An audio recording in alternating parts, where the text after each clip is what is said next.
I've known my first guest for what seems to be a lifetime, I suppose, many decades now. Ken Mackenzie Forbes heads up the production company. And over many years, they've brought some wonderful shows to the stage in Melbourne. You may have seen some of those, you may not have. But if you haven't, you've got to hear about this season because there are some fantastic shows coming our way. Ken, welcome into Casey Radio. Nice to have you with us today. Oh, pleasure to be there, Lee. I was trying to get Barbara Streisand to sing that theme for us. And then she went on. These days, yes. Well, you know what actors are like. They go on strike at times. And she's just done it on me. Hopefully it doesn't happen to us. Yes. I'm sure it won't. Gee, we haven't spoken for a little time, but it's always wonderful to have you on my program. Thanks for taking that time out. It's a very wet day. It's teeming in the city at the minute. Is it? Yeah. Look, when I drove to the studio here at 12, it was the same out at in the southeastern suburbs. My wipers were on full bore, and we're all down about 60k crawling 100 zone. So it was just so bad. Yeah. Ken, a lot of things happening. You've got a wonderful program coming up for this year. Tell us about it. Yes. Well, we're opening the season on the 23rd of July with a new production of Funny Girl, the Jill Stein musical, with such fantastic numbers as Don't Rain on My Parade, People, and I'm the Greatest Star. And we do have one of Australia's greatest stars for the role of Fanny Bryce, and that's Caroline O'Connor, which we're delighted about. Caroline's coming back to sing with us this year. And opposite her, in the role of Nick Arnstein, as her sort of debonair, gambling husband, is David Hobson. Wonderful. And playing her mother, Mrs. Bryce, is Nancy Hayes. So that's quite a trio that we have. What a cast you've got. Yes, my word. It'll be very impressive, and it's a new production, and it's being directed by Gail Edwards, who's one of the most acclaimed stage directors in the country. And the music director is a chap called Anthony Gabrielli, who's an Australian working in London, and he's coming back specifically to do this show for us. He's been music director of Cats, Phantom of the Opera, The Lion King, all on the West End in London. So we're very pleased that he's coming back to work with us this year. Ken, with shows like this, and you've got, 3 or 4 on the go, how long does it take to get these up? Do you start a new season the moment one finishes?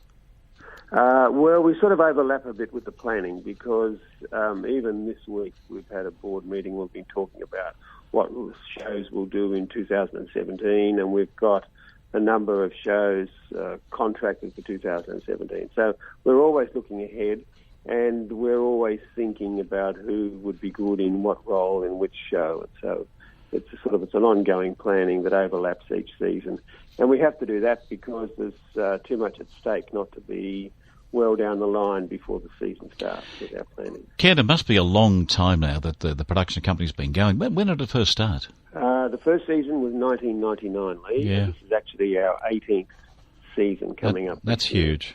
That's huge. Yep, it's quite a record. And last year we did a production of West Side Story that was actually our 50th show. So congratulations. Yes, it's going very nicely. Yeah, that's wonderful.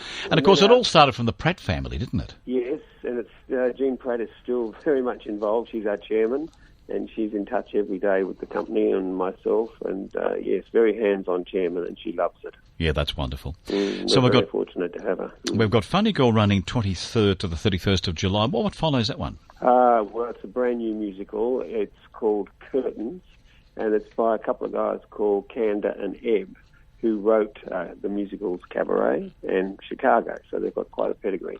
And this is their final musical. This is the last show they did in their lifetime. And it launched on Broadway in 2006. Ah, okay. And so new. It's a real detective whodunit. And what's happened is that it's set in 1959 in a theatre in Boston, and it's the opening night of a terrible musical called Robin Hood of the Old West. Yes. And it has a shocking leading lady called Jessica Cranshaw, and she's murdered on stage. And that's the opening of the musical. And this guy, the Boston detective, Lieutenant Frank Gioffi, he comes to solve the murder. But not only is he a wonderful detective, he's in love with musicals. And he realises this is a terrible musical, this Robin Hood of the Old West. So he sets about fixing up the musical, solving the murder. In fact, more murders happen, and he solves them all. And then he actually falls in love with the leading lady. So it's a very funny, amusing musical. That sounds a must-see, isn't it? Yeah, and in the role of Lieutenant Gioffi, we've got that wonderful Simon Gleeson, who's just had a huge success as Jean Valjean in Les Miserables. In fact, he's still doing Les Miserables in Asia at the moment, but he's coming home to Melbourne to star in that role. Good. And when's that showing? That opens on the 20th of August. August 20. Good. And we've got some other terrific people, Alex Rathgaber, Lucy Maund, Melissa Langton, Alinta Chidsey. Beautiful. And Roger Hodgman is going to direct that, and he's a very highly awarded director, very brilliant man. And John Foreman, who's everybody's favourite conductor, he's going to be musical director. You know, no matter when you turn your television on or look at something, there is John. I mean, so he's in such demand. He's a brilliant musician, isn't he? He's brilliant. He's absolutely brilliant. Absolutely. And he's the nicest fella. You know, yes. Everything is sort of, nothing's ever a trouble. He can always do it and do it brilliantly. Yeah. Carols by Candlelight, all of those. He's right. there, you know, if he's not on Channel 10, he's on Channel 7. He's not there, he's on stage somewhere. Fantastic. Wonderful guy. And you've got a third one too coming up, yes, haven't you? That's in November this year. We're doing Dusty. It's a very significant musical. It's not only the story of Dusty Springfield, but it's the book for it's been written by 3 Australians. One or two of them very, very well known. John Michael Howson. Yes. David Mitchell, Melvin Morrow.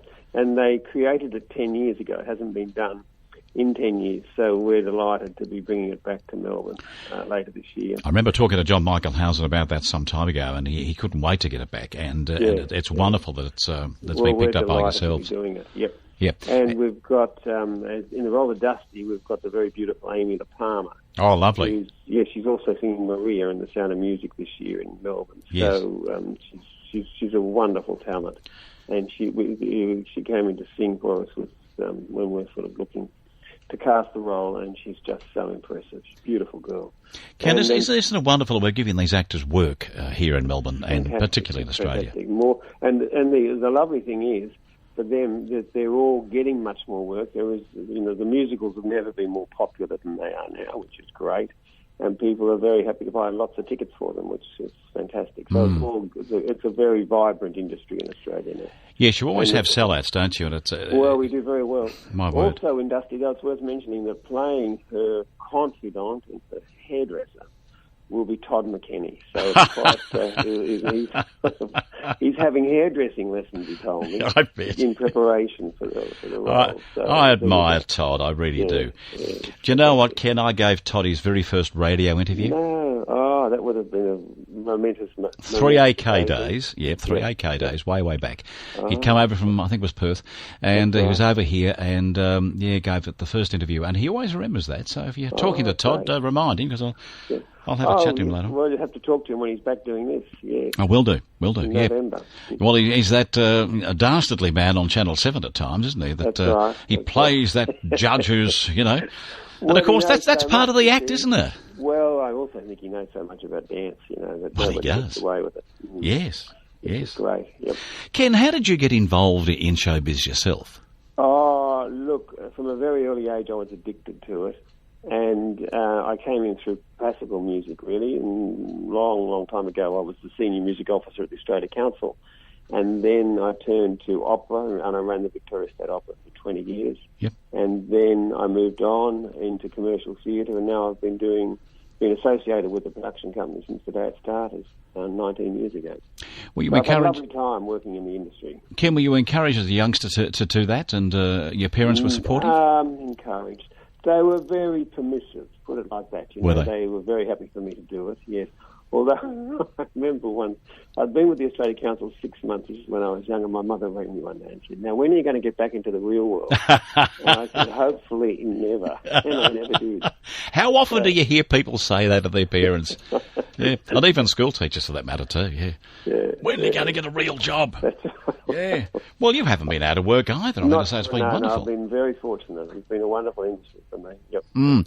Now, Ken, how can people go about booking for these shows? Are they on sale now? Well, the Arts Centre's the best. Well, you can go onto our website, theproductioncompany.com.au, or if it's easier, just make a phone call, ring the Arts Centre, and the number to call is 1300 182 183. And you can book a subscription online. The subscriptions for all 3 shows, they're very reasonably priced. The Wednesday matinees are the most reasonably priced. You can get a C Reserve subscription to a Wednesday matinee. See all 3 shows for $108. Wow. And then you move up through the top price is also very reasonable, I think. In the A Reserve of an evening, it's $345, which is $115 a show. That's for the whole lot. But you can see the shows for as little as 108. It's about $42. $40. Yep. And that's at the State Theatre, is it? At the State Theatre. Yeah, that's right. It's a great. Well, the first 2 of the State Theatre, the third one's in the Playhouse. In the Playhouse. They're all at the Arts Centre, where there's that very comfortable car parking, so you're weatherproofed and very sort of. Well, it's the best complex in Australia, I think, in terms of audience comfort. You're right, and Ken, no matter where you sit in the State Theatre, you've got a fantastic position. You've got a good seat, yep. Yeah, it's wonderful that they designed it so well years ago, and that was all constructed. Yep. 1300, it's 182 183 if you'd like to book to go and see these 3 productions. They sound really, really magnificent. Ken, it's always lovely to talk to you. We'll see you on the opening night, obviously, Ken. And you take care, pal. And say hi to everyone for me. Say hi to John. Will. And great talking once more. My pleasure. Thanks. Okay, bye-bye to you. A lovely chap, and been around for a long time, and heads up the production company there for their new season, which is coming on. Funny Girl, the first one of those, the 23rd of July, curtains, and then we've got Dusty. You can't miss Dusty. It's a phenomenal show. And John Michael Housen, whom we all know, was one of the guys who was instrumental in writing that too.